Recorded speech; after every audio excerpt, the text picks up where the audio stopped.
It's one thing to say, well, bear with these people as long as they're likable, and then as soon as they're not likable, I leave. It's another thing to say there's forgiveness and grace. Grace only is only effect only meaningful where there's a debt, spiritual debt, or look, forgiveness is only meaningful where there's sin. So if I'm sitting out in the woods worshiping God, the only sin is me, and I don't see that very clearly. But if somebody's sinning against me and I have to forgive, and so maturity comes through the church, and so I think that's been a huge thing, is to know Jesus more.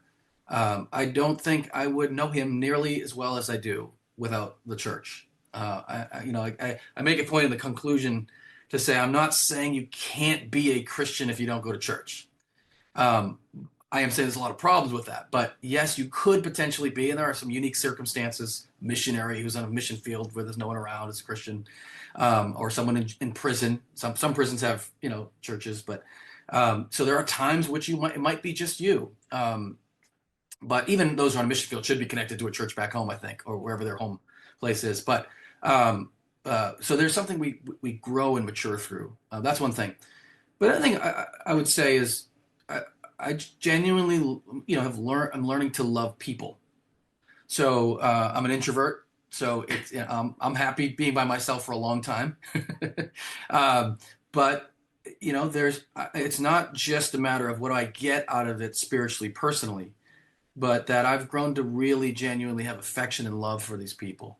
And that type of love only comes through commitment and perseverance. It's not just, hey, I met a couple of buddies and we hung out and it was great. It's, we're doing this week after week, month after month, year after year. Now, pretty soon here, decade after decade, we're living the Christian life out together.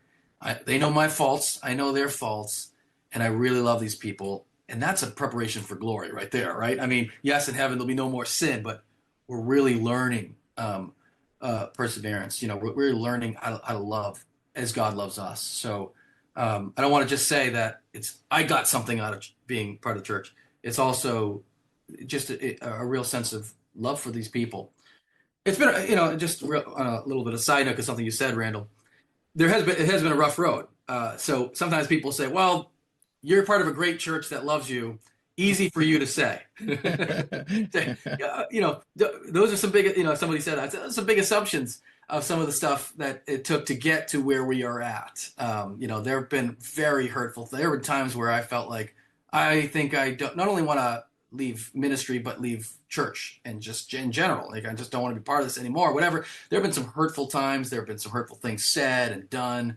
And of course, as you know, as a pastor, Randall, anything done to your family is 10 times worse than done to you. I mean, you can handle it to you, but something said about your spouse, your kids.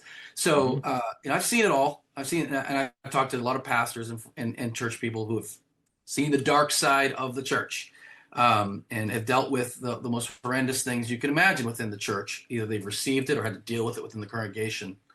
And even still, I'd say I love the church, because what it produces, because God's plan is a means of grace in us, to help us grow and mature and prepare for glory.